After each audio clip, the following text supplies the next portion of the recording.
হাজরতে মুসা নবী আমার আল্লাহ ওহী নাজিল করে দিয়ে বলেন, মুসা রে, আমার বান্দারে কেন ময়লার মধ্যে রাখছো? মুসা, আমার বান্দারে ময়লা থেকে উঠায় নিয়ে আসো, গোসল করাও, জানাজা পড়াও, কাফন পড়াও। মুসা আলাইহিস সালাম ডাক দেখে, ইয়া রাব্বি, 200 বছরে তাকে নামাজে রোজায় জিকিরে ফিকিরে দেখলাম না, আমার উম্মতরা তারা ময়লার মধ্যে রেখে আসছে। আল্লাহ ডাক দেখে, মুসা, আমি আমার বান্দার 200 বছরের গুনাহ মাফ করে দিছি। হাজার কোটি মানুষ জানাজাতে আসলো, কিন্তু সুদখোর। জোরে জোরে খান, জোরে খান, কোনো লাভ নাই। কোটি কোটি মানুষ জানা যায়, কিন্তু সুদখোর, ঘুষখোর, কোনো লাভ নাই, কোনো ফায়দা নাই। কিন্তু একজন মানুষ হালাল খাবার খেয়ে আমার মালিককে খুশি করে কবরে চলে গেল। জানা যায় 6 জন মানুষ, আমার রবের দরবারে সে মঞ্জুর, কবর তার উজালা, আখিরাতে সে সন্তুষ্ট, আমার মালিকের দরবারে সে সম্মানিত। আর দুনিয়াতে বহু মানুষ থাকবে সম্মানিত, হাসরের ময়দানে তারা হবে অপমানিত। ঠিক কিনা? হাসরের মাঠে অপমানিত হবে। দুনিয়াতে সম্মানিত, হাসরে অপমানিত। দুনিয়াতে যারা অসম্মানিত থাকবে, এদের ভিতরে হাসরে তারা কেউ সম্মানিত হয়ে যাবে। সেদিন ধনীরা আফসোস করে বলবে, হাই হ্যাঁ, সলিমুদ্দি কইলটা কি, ওদের আসে মোল্লা নিচে বইছি। রাজা বাচ্চারা বলবে, হাই হ্যাঁ, করলাম কি? আমার প্রজা যারা আমি চাবুক দিয়ে পিটিয়েছিলাম, আমার প্রজা আজকে ক্ষুধার আসে মোল্লার নিচে বসে আছে, আর আমি আল্লাহর শাস্তির আওতার মধ্যে আছি। সে আর সম্মানিত, আমি আজকে হয়ে গেলাম অপমানিত। হাজরতে মুসা নবী আমার আল্লাহ ওহী নাজিল করে দিয়ে বলেন, মুসা রে, আমার বান্দারে কেন ময়লার মধ্যে রাখছো? মুসা, আমার বান্দারে ময়লা থেকে উঠায় নিয়ে আসো, গোসল করাও, জানাজা পড়াও, কাফন পড়াও। মুসা আলাইহিস সালাম ডাক দেখে, ইয়া রাব্বি, 200 বছরে তাকে নামাজে রোজায় জিকিরে ফিকিরে দেখলাম না, আমার উম্মতরা তারা ময়লার মধ্যে রেখে আসছে।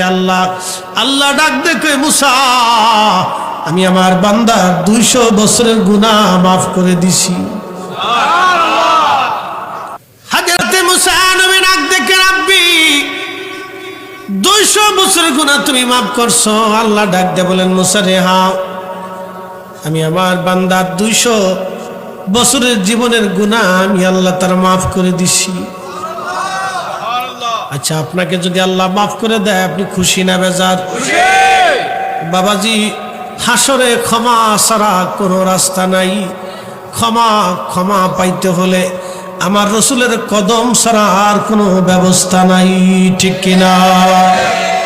উপায় নাই রে, উপায় নাই রে, উপায় নাই,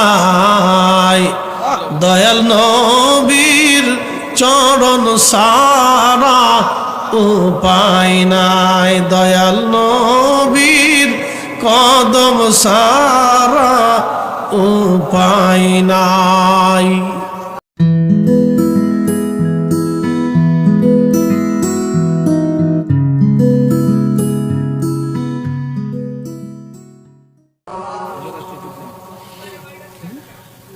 200 বছরের জীবনের সমস্ত গুনাহগুলি মাফ করে দিলাম। মুসা রে, আমি আমার বান্দারে মাফ করছি। মুসা নবী ডাক দেখে, আল্লাহ, 200 বছরের গুনাহ তুমি কেন মাফ করছো? আল্লাহ ডাক দেখে, মুসা রে, দুনিয়ার সব মানুষ যখন ঘুমাইতো, আমার বান্দা তখন ঘুমাইতো না। আল্লাহ 200 বছরের গুনাহ আল্লাহ তার মাফ করে দিচ্ছে। সাইটখানি কথা না, আল্লাহর ক্ষমা ছাড়া কোনো রাস্তা নেই আমাদের। এই যে আমি চা খাইছি, আল্লাহ যদি জিগায় মৌলানা ফরিদি, তোরে চা খাওয়াইছিলাম, খাই কি কইস? আল্লাহ ওয়াজ করছি, তো চার হিসাব দে। আমার পক্ষে 1 কাপ চার হিসাব দেওয়ার সুযোগ আছে ভাই? কোনো রাস্তা নেই, কোনো রাস্তা নেই। পৃথিবীর কেউ পারবে না, কেউ পারবে না। আল্লাহ রসুল বলছেন, উম্মত রে, যদি আল্লাহ হিসাব টান দেয় তাহলে ধ্বংস হয়ে যাবে, আর যদি বিনা হিসেবে সাইডে দেয় তাহলে আল্লাহ মুক্ত পেয়ে গেলে। কিয়ামতের ময়দানে আল্লাহ কোনো কোনো ব্যক্তিদেরকে পর্দার আড়ালে নিয়ে আল্লাহ জিজ্ঞেস করবে, তুমি গুনাহ করছো নি? আল্লাহ করে ফেলছি, আল্লাহ ভুল হয়ে গেছে, মাফ করে দাও। স্বীকার করবে, সাথে সাথে আল্লাহকে যা তোর গোপনে মাফ করে দিলাম, তুই দিক দিয়ে চলে যা, এই দিক দিয়ে চলে যা, যা মাফ করে দিলাম। একসাথে বলবেন আল্লাহু আকবার। গোপনে আল্লাহ মাফ করে দিবে। আবার কতটিরে আল্লাহ জিগাইব, কতটিরে আল্লাহ জিগাইব গুনাহ করছ তুমি? আল্লাহ না, যেটা অস্বীকার করবো এটার বাটাম চালান দিব। আমার দিকে তাকান, এই পোলা পাইন ভালো করে হইল। ছোটকালে বাচ্চারা মরে যায় না, ওদের হিসাব হবে। পাগল আছে না পাগল, ওরও আল্লাহ কিয়ামতের ময়দানে ডাক দেবে। আবার যারা ওই যে জঙ্গলের ভিতর থেকে বন মানুষ, ওদের কাছে কালেমার দাওয়াত যায় নাই, ওদেরকে আল্লাহ ডাক দেবে। 3 দলের আল্লাহ এক জায়গায় দাঁড়া করাবে। কোনায় আল্লাহ জিজ্ঞেস করবে, এরে দুনিয়াতে তোরা আমার আইন মানুষ নাই কেন তোমরা মানো নাই? তো ওই বাচ্চারা বলবে, আল্লাহ আমার তো নিষ্পাপ হালতেই দুনিয়ার থেকে তুমি নিয়ে এসো, আমরা আইন মানার টাইম কই পাইলাম। পাগলরা কবে, আল্লাহ তুমি আমরা পাগল বানিয়ে রাখছো, দুনিয়াদারি বুঝি নেই কিছু, তো কেমনি মানতাম? যদি ভালো মস্তিষ্ক থাকতো তাহলে মানতাম। আর ওই বাচ্চারা বলবে, আল্লাহ যদি লম্বা হায়াত পাইতাম তাহলে মানতাম। আর ওই জঙ্গলে যারা ছিল এরা কবে, আল্লাহ আমরা জঙ্গলে বনবাসে ছিলাম, আমাদের কাছে কোনো হেদায়েতকারী আসে নাই, কেউ কালেমার দাওয়াত দিতে আসে না, আমরা বুঝি সুঝি নেই, যদি জানতাম তাহলে মানতাম। দেখেন আল্লাহর পরীক্ষা। الذي خلق الموت والحياة ليبلوكم أيكم أحسن عملا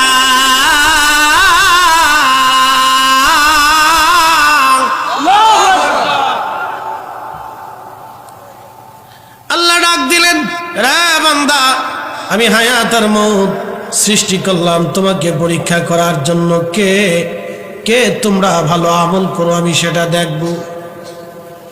আল্লাহ ডাক দিবে, বান্দা তাহলে এই মুহূর্তে আমি হুকুম দিলাম সবাই জাহান্নামে চলে যা, তোদেরকে জাহান্নাম দিলাম। একদল দৌড় দিবে জাহান্নামের দিকে, একদল দৌড় দিবে, আর একদল দাঁড়িয়ে থাকবে। যারা দাঁড়িয়ে থাকবে আল্লাহ তাদেরকে জিজ্ঞেস করবে, তোমরা কেন দাঁড়াইছো?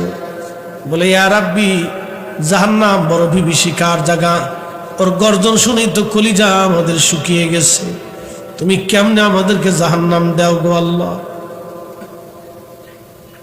অথচ দুনিয়াতে আমরা কোনো অপরাধ করি নাই, আল্লাহ কেমনে জাহান্নাম দাও আল্লাহ? যে দল দৌড়ে জাহান্নামের দিকে যায় আল্লাহ তাদেরকে ডাক দিবে, দাঁড়াও তোমরা কেন জাহান্নামে যাও? বলে, ইয়া রাব্বি আপনি হুকুম দিছেন, এই জন্য মালিকের হুকুম পালনের জন্য জাহান্নামের দিকে যাইতেছি। জোরে জোরে জোরে জোরে জোরে আল্লাহ ডাক দিবে, আব্দুল করিম তুমি পূর্ব বরগাঁও কি গ্রামের নাম, পূর্ব বর্দিয়ার মাহফিলে রাত 2:30টার সময় বসে কি করছো? সেই সময় আপনি বলবেন, ইয়া রব এটা তাহাজ্জুদের সময়, আমি মাহফিলের মধ্যে বসে বসে জিকির করেছিলাম, ওয়াজ শুনেছিলাম। আল্লাহ বলবেন, কেন রে? বলবো, মালিক খুশি করার জন্য আপনাকে। আল্লাহ ডাক দিবে, যা যা ক্ষমা করে দিলাম আজ আমি তোরে। দাঁড়া, কিসের জন্য তোমরা জাহান্নামে যাও? বলে, রব্বুল আলামিন তুমি আমাদেরকে জাহান্নামের হুকুম দিছো, মালিকের হুকুম পালনের জন্য আমরা জাহান্নামের দিকে যাই।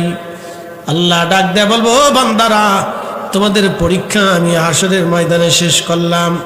তোমরা যারা জাহান্নামের দিকে রওনা করছো তোমরা ফিরে এখন জান্নাতের দিকে চলে যাও, কারণ আমি পরীক্ষা করলাম আমার হুকুম এই হাসরের ময়দানে কে মানে। যারা আজকে আমার হুকুম মানিয়া জাহান্নামের দিকে রওনা করছো তারা দুনিয়াতে নামাজের দিকে আসতা, জিকিরের দিকে আসতা, আমার রসুলের প্রেমের দিকে তোমরা যাইতা। আজকে তোমরা যে তোমার হুকুম মানছো, অতএব দুনিয়াতেও তোমরা মানতা, আজকে তোমরা জান্নাতে চলে যাও।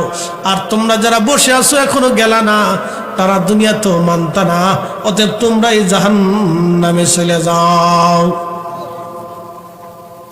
দেখছেন নি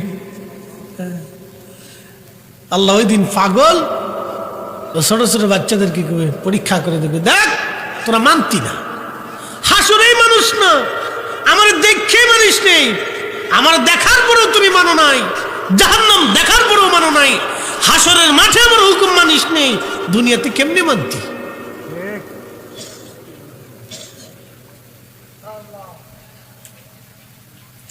হাইয়া আলাস সালাহ বলার পরে কেউ যদি মসজিদে ঢুকে যায়, বুঝবেন আল্লাহ মেনেছে।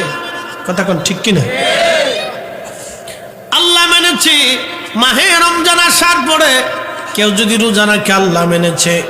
বহু মানুষ মাহে রমজানে রোজা রাখে না।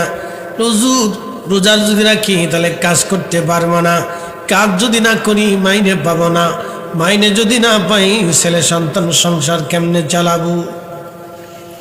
সন্তানের দোহাই দিয়ে যারা রমজানে রোজা রাখে না, মূলত তারা আল্লাহর হুকুম মানে না।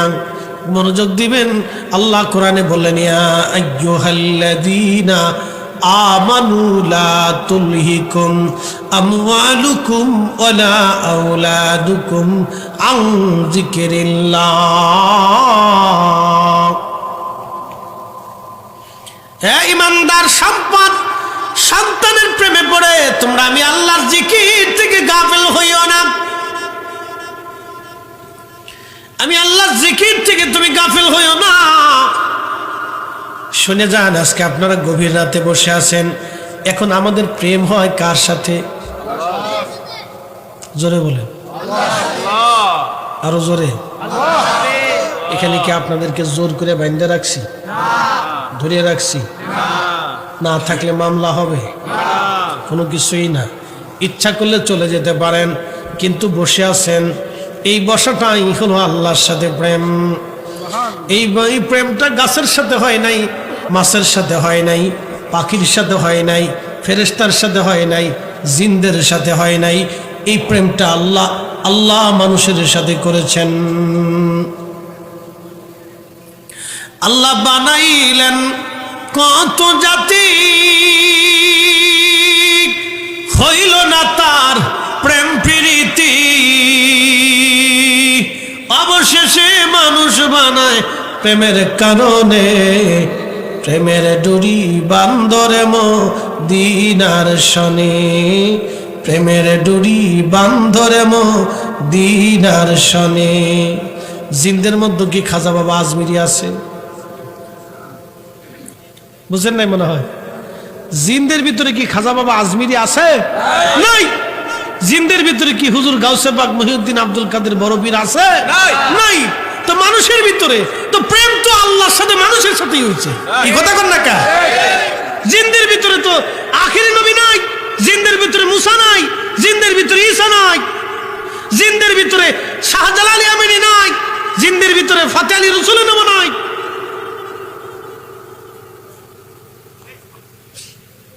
জিনদের হায়াত কত হয় জানেন? 4000, 5000, 6000 বছর। আর আগে যে জিন ছিল, জিনের আদি পিতার নাম ছিল তারান্নুস, হ্যাঁ তার হায়াত ছিল 60,000 বছর। কে সুবহানাল্লাহ বাড়ি যা করবেন নাকি? কত হাজার বছর? 60,000 বছর। আল্লাহ নবী আর ওমর রাদিয়াল্লাহু তাআলা একদিন মদিনার পাহাড়ের পাশ দিয়ে যাচ্ছে, এমন সময় গম্ভীর ভাষায় একটা সালাম আসছে, সালাতু সালামু আলাইকা ইয়া রাসূলুল্লাহ। এরকম গম্ভীর ভাষায় হযরত ওমরকে নবী বললেন, ওমর রে, এটা তো মানুষের সালামের আওয়াজ হচ্ছে না, এটা ভিন্ন কোনো জাতি আসছে, তো তোমরা দাঁড়াও। পিছের দিকে সরাই দিয়ে সামনে এসে দাঁড়াইছে এক বৃদ্ধ জিন, বুড়া হয়ে গেছে। সামনে দাঁড়ানোর পরে নবীজি জিজ্ঞেস করলেন, কে তুমি? বলি, ইয়া রাসূলুল্লাহ, আমি জিন। কি জন্য আসছো? বলে, হুজুর জিন দেখে নবী বললেন, কি জন্য আসছো? বলি, ইয়া রাসূলুল্লাহ, আমি আসছি একটা কাজে। বলে, কি কাজ? তোমার পরিচয় কি? বলে, আমার নাম হাম। দুঃখিত, আমার নাম হিম। তোমার বাপের নাম কি? বলে, হাম। তার বাপের নাম কি বলো, তালখিস। তার বাপের নাম ভুলে গেলাম এই সময়। ইবলিসের 14 পুরুষের নাম জানতাম আমি, আর কি ভুলে গেছি, এটা মনে নাই। খাবিসের ছেলে ইবলিস, ইবলিসের ছেলে তালখিস, তালখিসের ছেলে হাম, হামের ছেলে হিম। হিম এসে নবীজির সামনে দাঁড়াইলেন। নবীজি বললেন, হিম তুমি তো শয়তানের নাতি, শয়তানের নাতি, তুমি তো শয়তানের নাতি, তুমি কি শয়তানি করার জন্য আমার সামনে আসলা? তখন হিম ডাক দে বলি, ইয়া রাসূলুল্লাহ, আমি শয়তানের নাতি, কিন্তু নবী গো আমি এসেছি আপনার কদমে কালেমা পড়ে মুসলমান হওয়ার জন্য।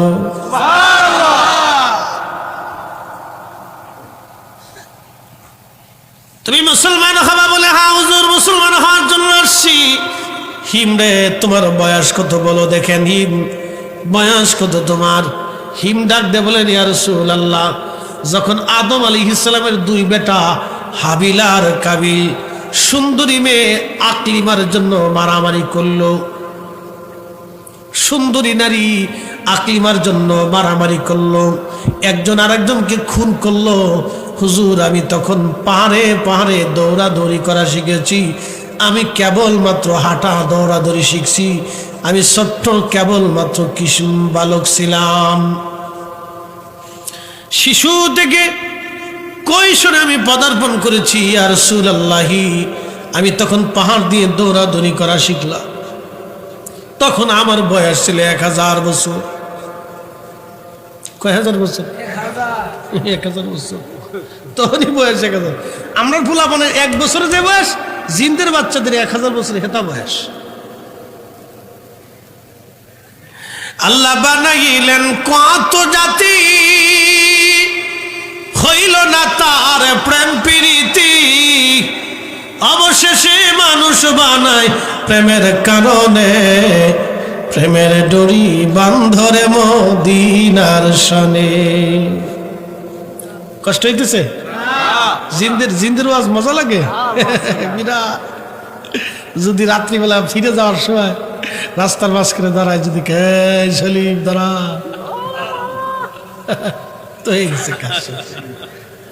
অনেকে তো ডরে কবরের পাশে যায় না, যদি ভূতে ধরে, ভূত আপনার ধরবে, আপনি ভূতের ধরে লই, কি কথা কন না কা, ভূতের আপনি ধরে নেবেন কই যাবি আজকে?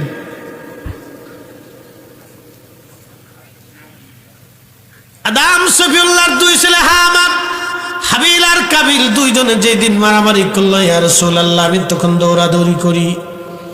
চিন্তা করেন কত বছর বয়স তার। আমার নবী তারে কালেমা পড়াইলেন, কালেমা পড়াইয়া আল্লাহর হাবিব তারে সূরা ইখলাস শিক্ষা দিলেন, সূরা কাফিরুন শিক্ষা দিলেন, সূরা নাস শিক্ষা দিলেন, সূরা ফালাক নবীজি শিখাই দিলেন। আর বললেন, হিম জিনদের জাতির মধ্যে যাইয়া তুমি এই সত্য কালেমার দাওয়াত তুমি মানুষ জিনদের মধ্যে পৌঁছাও। হযরত ওমর বললেন, বহুদিন পরও আমি আর তার সাক্ষাৎ পাই নাই, সে আর কি কোনোদিন আসছিল কিনা আমি তাও জানি না, বেঁচে আসে না মরে গেছে আমি তাও জানি না। বালিগার মুসলমান, খুবই মনোযোগ দিয়ে কথাগুলি শুনবেন। আহা, জিনদের লম্বা লম্বা হায়াত, জিনদের সাথে আল্লাহর প্রেম হলো না, ফেরেশতাদের আরো লম্বা হায়াত, কোটি কোটি বছর ধরে তারা দুনিয়াতে জীবিত থাকে, সৃষ্টির মধ্যে তারা বেঁচে থাকে, কোটি কোটি বছর পর্যন্ত ফেরেশতাদের হায়াত। এত বছর ধরে ফেরেশতার ইবাদত করলো, ফেরেশতাদের সাথে আল্লাহর প্রেম হলো না। ফেরেশতারা একদিন ডাক দেখে, ইয়া রাব্বি তুমি মানব জাতিদেরকে এত সম্মান কেন দিলে? আল্লাহ আল্লাহ আল্লাহ, আমরা তো ফেরেশতারাও তোমার জিকির করি, তোমার ইবাদত করি আল্লাহ, তারপরেও কেন মানব জাতির এত সম্মান তুমি দিলা? কারণ কি? আল্লাহ ডাক দিয়ে বলে, না ফেরেশতারা রে, আমি মানব জাতির সম্মান এই জন্য দিলাম, তাদের নেগেটিভ দিলাম, পজিটিভ দিলাম, কাম দিলাম, ক্রোধ দিলাম, লোভ দিলাম, মোহ দিলাম, কামনা বাসনা রিয়া আশা আকাঙ্ক্ষা সব আমি আল্লাহ তাদেরকে দেওয়ার বড়। আমার বান্দারা সব দুনিয়ার সব কিছু ফেলাই দিয়া তারপরও তারা নামাজের কাতারে দাঁড়ায় যায়, জিকিরের মাহফিল সাজায় দেয়, ওয়াজ মাহফিল করিয়া দেয়, হালাল হারাম বাসিয়া কুসিয়া চলে। এই জন্য আমি আল্লাহ আমার বান্দাদের সাথে প্রেম হয়ে যায়। ও ফেরেশতারা, তোমাদের সঙ্গে তোমাদের চাইতে আমি আল্লাহ তাদেরকে বেশি ভালোবাসি। না না, জোরে জোরে জোরে ফেরেশতারা আল্লাহ। তাহলে আমরাও তুমি মানুষের গুণাবলী দিয়ে দেখো, তাদের সাথে আমরাও খুব হব না। আল্লাহকে তাহলে চ্যালেঞ্জ করো, পরীক্ষা হয়ে যাক। বলে হ্যাঁ। ফেরেশতারা বলল, রব্বুল আলামিন পরীক্ষা হয়ে যাবে। আল্লাহ বললেন, হ্যাঁ ফেরেশতারা, তাহলে তোমাদের মধ্য থেকে কে কে দুনিয়াতে যাবে, আমি আল্লাহ তাদেরকে মানবীয় গুণাবলী দিব। এই গুণাবলী দেওয়ার পরে পরীক্ষা হয়ে যাবে কারা শ্রেষ্ঠ। ফেরেশতাদেরকে আল্লাহ বললেন, তোমরা কারা কারা যাবা? তো ফেরেশতারা নির্বাচন করলো দুই ফেরেশতা, একজনের নাম হারুত আর একজনের নাম মারুত। এই কোরআনে সূরা বাকারাতে তাদের নাম আসছে হারুত ওয়া মারুত। একসাথে বলবেন আল্লাহু আকবার। কয় ফেরেশতা? দুই ফেরেশতা, হারুত আর মারুত। এই দুই ফেরেশতাকে আসমান থেকে জমিনে নামানো হলো। আমার আল্লাহ তাদেরকে মানবীয় গুণাবলী দিলেন। নূরের তৈরি ফেরেশতাকে আমার আল্লাহ মানবীয় গুণাবলী দিলেন। আহা, মানুষের সুরত দিলেন, মানুষের আকৃতি দিলেন, ক্ষুধা দিলেন, খাদ্য দিলেন, অভাব অভিযোগ আর সব মানুষের মধ্যে যা আছে সব দিয়ে দিলেন। দুনিয়াতে আসার পরে ওই অঞ্চলে জোহরা নামক এক সুন্দরী বেডি ছিল, সে ছিল কাফের। এই সুন্দরী বেডি দেখা ফেরেশতা হারুত আর মারুতের লোভ লেগে গেল। একসাথে বলবেন আল্লাহু আকবার। আল্লাহু আকবার। সুন্দরী বেডি দেখিয়া হারুত আর মারুত ফেরেশতা যে তারা ভুলে গেছে। ফেরেশতারা কইতেছে, আল্লাহ আমরাও মানুষের গুণাবলী দিয়ে ফাটাও, দেখবো আমরাও ইবাদত করবো। আল্লাহকে ঠিক আছে, তো তোমরা দিতেছি, তো তোমার ভিতরে কে যাইব? হারুত আর মারুত যাবো। দিছে দোনোটারে। সুন্দরী বেটি দে, হ্যাঁ দোনোজনে কাইতে হয়ে গেছে। এত সুন্দর! ওই যে মানবীয় গুণাবলী দিছে, লোভ দিছে, কামনা দিছে, বাসনা দিছে, সুন্দর রে।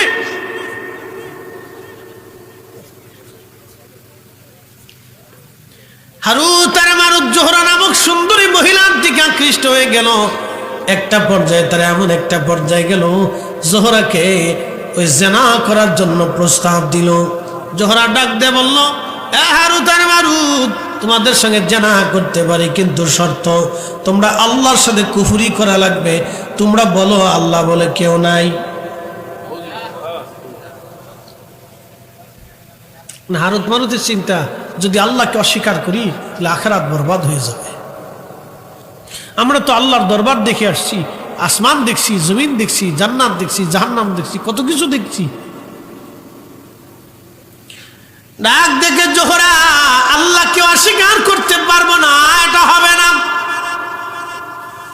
জোহরা ডাক দিয়ে বলতেছে, হারুত আর মারুত, তাহলে বলো আমি একটা মদের বোতল দেব, মদ খাবার, একটা ছেলে, বাচ্চা ছেলেকে হত্যা করবা। যদি মার্ডার করতে পারো এবং মদ খাইতে পারো, আমি জোহরা তোমাদের সঙ্গে জানায় লিপ্ত হব। হারুত আর মারুত দুইজন আল্লাহ আল্লাহ ওই বাচ্চাকে হত্যা করলো, মদ পান করলো, তারপরে জোহরার সঙ্গে তারা জেনা করলো। যখন জেনা করছে, আমার রব আমার আল্লাহ ডাক দেখে, হারুত আর মারুত, দুনিয়াতে সামান্য সময়ের জন্য যেই তোমরা এত বড় অঘটন ঘটাই দিলা রে, ও হারুত আর মারুত, তোমরা ফেরেশতা ছিলা নূরের তৈরি, আমি আল্লাহ নিজে পাক, আমি আল্লাহ না পাক পছন্দ করি না, আমি আল্লাহ নিজে পাক। তোমরা যেহেতু মদ পান করছো, জানা করছো, অতএব আমি আল্লাহর আসমানে আর কোনোদিন তোমরা আসতে পারবা না। শেষ। ঘুমাস কে?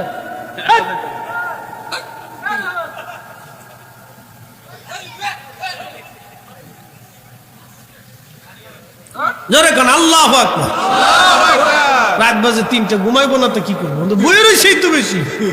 কি কথা কন না কেন, ঠিক কিনা? না জোরে বলেন আল্লাহু আকবার। সেলিম ভাই জোরে কোন আল্লাহু আকবার। ঠিক আছে,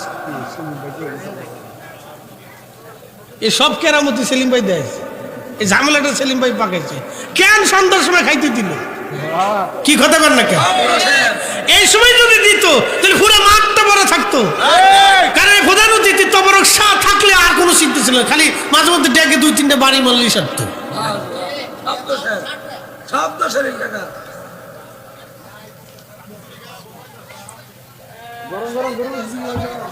তবে আমরা যারা বসে গেছি, আপনারা যারা বসে গেছেন সব পাস। একসাথে বলবেন আল্লাহু আকবার। সব কি পাস? জোরে বলেন সব কি? জোরে বলেন অটো পাস। অটো পাস এই বছরের মতো সব অটো পাস, একবারে এ ফিলাস। হ্যাঁ, আল্লাহ ফাঁস করে দিছে। জীবনে আমরা অনেক গুণাটন আছে, আল্লাহ আজকে তো করে মাপ সব করে একবারে ক্লিয়ার করে দিছি। যা, কারণ আমরা এখানে বসে গেছেন, আপনারা এখনো তবরকের চিন্তা না, আল্লাহর মহব্বতে, রসুলের প্রেমে। কথা কোন ঠিক কিনা? হারুত মারুত সুন্দরী বেটি ভাইয়া অকাম করে ফেলছি। আল্লাহ কার আসমান আসতে পারবে না, শেষ। তাহলে এখন বলেন ফেরেশতারা চ্যালেঞ্জে পারলো না। এই মানুষের সাথে আল্লাহর প্রেম হয়েছে। একসাথে বলবেন আল্লাহু আকবার। এই মানুষের সাথে আল্লাহর প্রেম হয়েছে।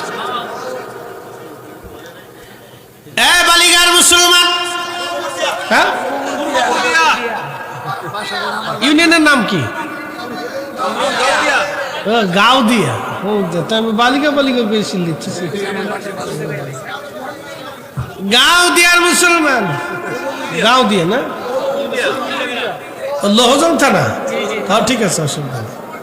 গাউদিয়া, গাউদিয়া নাম রাখলো কেনা? গাউদিয়া কেমনে হয়েছে?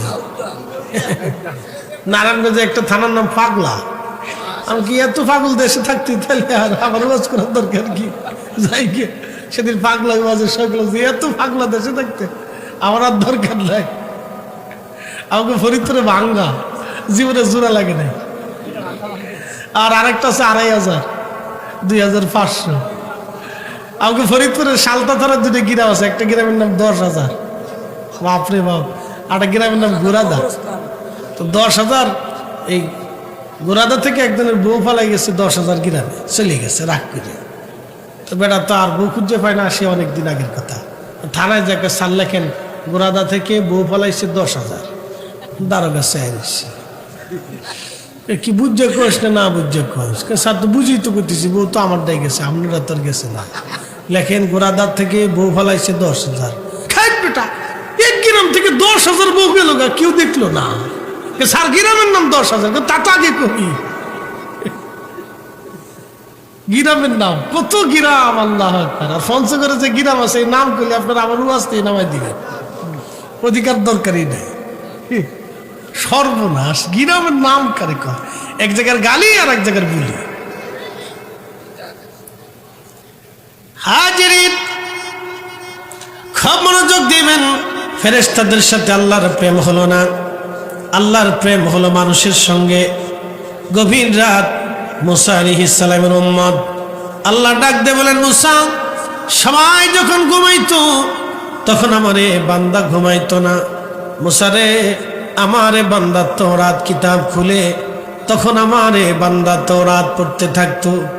শুধু সেই কারণে মাফ করি নাই রে মুসা, তওরাত পড়ার সময় তওরাত শরীফের মধ্যে আমার আখিরি নবী মুহাম্মাদুর রাসূলুল্লাহ সাল্লাল্লাহু আলাইহি ওয়াসাল্লাম এই পবিত্র নাম যেখানে পেয়েছে, মুসা রে আমার এই বান্দায় নামের মধ্যে চুমা লাগাইতো, চোখের মধ্যে লাগাইতো।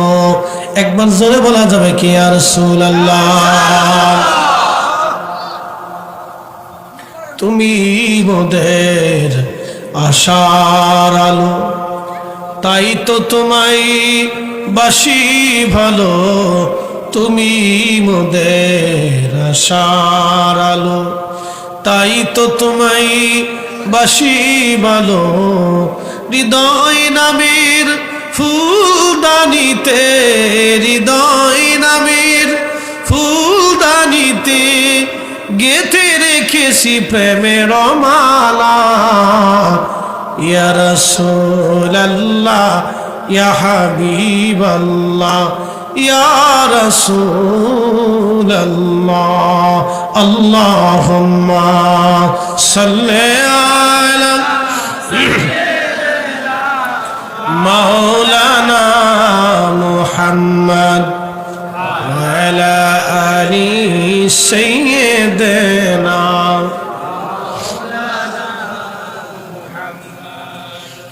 বন্ধু আমার, রসুল প্রেম, আহা, মুসা নবীর উম্মত পর্যন্ত রসুল প্রেমে মুক্তি পেয়ে গেল। রসুল প্রেমে মুসা আলাইহিস সালামের উম্মত পর্যন্ত নাজাত পেয়ে গেল।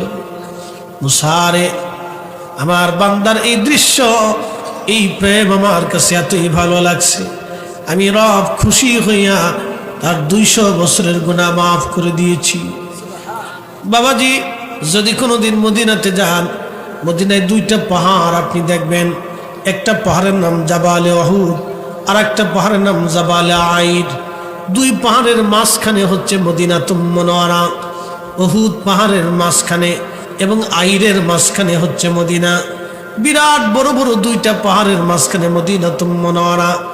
আল্লাহর নবী বলতেন, উম্মত রে, উহুদ আমারে ভালোবাসে, আমি নবী উহুদ রে ভালোবাসি। আলা বাবিন মিন আবওয়াবিল জান্নাহ, উহুদ হলো জান্নাতের একটা পাহাড়। জান্নাতের দরজার সামনেই আমার উহুদকে আল্লাহ জান্নাতের পাশে রেখে দিবে। যত জান্নাতি জান্নাতে ঢুকবে, উহুদরে দেখে দেখে জান্নাতে ঢুকবে। এটা নবীর ভালোবাসার নিদর্শন। বলে প্রশ্ন রাখবেন, হুজুর কারণ কি?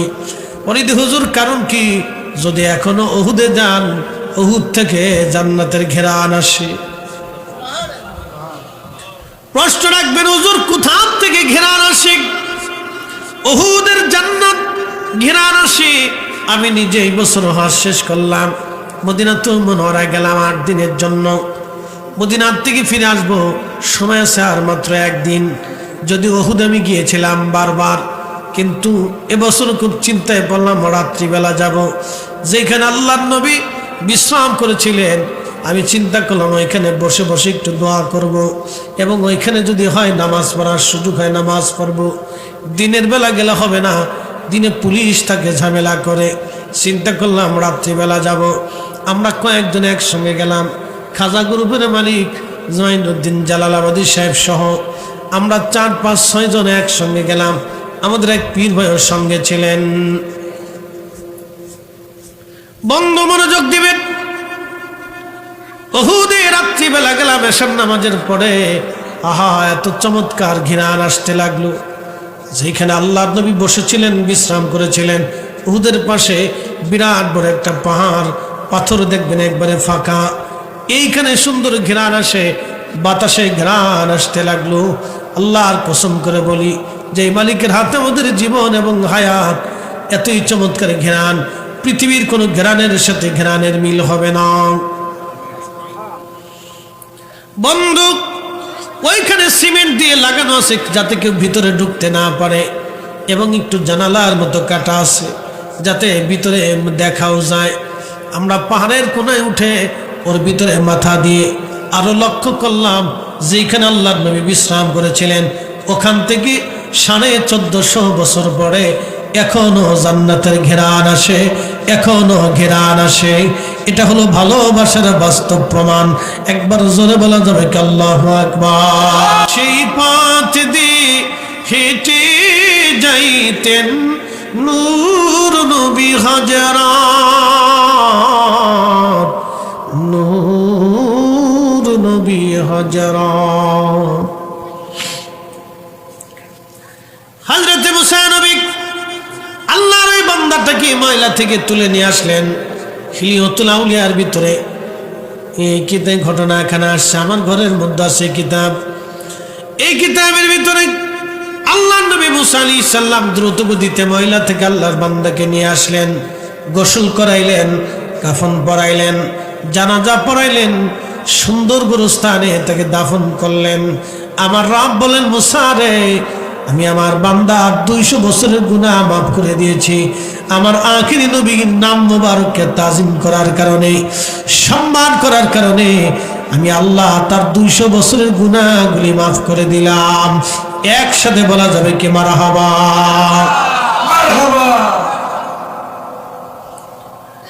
বন্ধু, রাত গভীর 3টা বাজে। এই তাহাজ্জুদের সময়, এই সময় তো ওয়াজের সময় না জানি, তারপর আপনারা বসে আছেন, আপনারা বসে আছেন শুধু ওয়াজ শোনার জন্য। মনোযোগ দিবেন, রসুল প্রেমের কথা যেহেতু আসছে, আবদার রেখেছেন হযরত বেলালের জীবনী যেন আলোচনা করি। বন্ধু, এই জীবনী আলোচনা করার জন্য তো প্রথম রাতের দরকার। তাহাজ্জুদের সময় গোনায় গেছে, এই সময় আর কি করে হবে, রাত 3টা বেজে গেল। তারপরও আপনাদেরকে নিয়ে ঘটনাটা বলবো, কারণ পৃথিবীতে যতজন আশিক রাসূল আছে তাদের মধ্যে হযরত বেলাল রাদিয়াল্লাহু আনহু অন্যতম শ্রেষ্ঠ। আর একজন আশিক রাসূল হযরত মুআজ আল কারনি রাদিয়াল্লাহু আনহু, আর একজন আশিক রাসূল হযরতে হানজালা গাসলুল মালায়েকা, আর একজন আশিক রাসূল হযরতে হানজালা গাসলুল মালায়েকা। বহু আশিক জীবন দিয়ে প্রমাণ করে গেল, ইয়া রাসূলুল্লাহ আপনাকে ভালোবাসি, আপনাকে ভালোবাসি। হযরত বেলাল তিনি বাস্তব প্রমাণ ছিলেন আশিক রাসূল।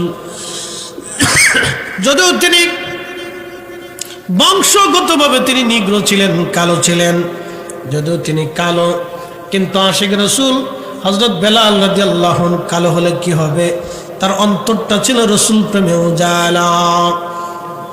আজান দিতেন 5 ওয়াক্ত, 5 ওয়াক্ত আজানে হযরত বেলাল রাদিয়াল্লাহু আনহু সারা মদিনা মাতোয়ারা করে ফেলতেন। আজানের ফুয়ুজুত এত কঠিন ছিল, এতই চমৎকার ছিল, বলে দিয়ে যাচ্ছি আজও আজান হয়, বেলালেরও আজান। আজও সেই কুরআন আছে আগের মতোই, আজও সেই কুরআন আছে আগের মতোই, আবু বকরের মতো পাঠক নেই আজও সেই। মুসলিম আছে আগের মতোই, আজও সেই মুসলিম আছে আগের মতোই, আবু বকর ওমর ওসমান নেই আজও সেই। আজানের রসম আছে আগের মতোই, আজানের রসম আছে আগের মতোই, বেলালের মতো রূহ নেই আজও সেই।